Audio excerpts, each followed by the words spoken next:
How to buy trade fund in Fivenance. Once you open the dashboard, your dashboard will look like this. In the previous video, we explained how to deposit.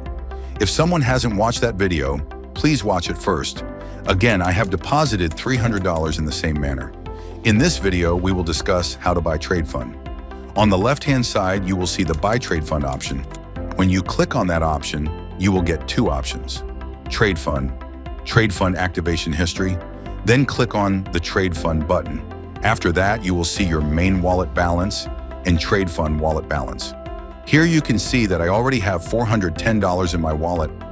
In the trade fund option, you need to enter the amount you want to deposit. In the basic plan, the minimum deposit is $100. So here I am entering $300. Then I need to click on Initiate Purchase.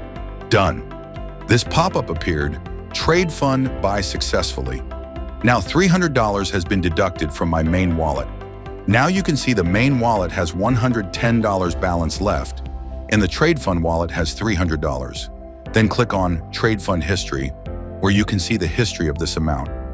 Here you can see on the 11th of August, 2025, $300 by trade is shown. So this is how we buy trade fund.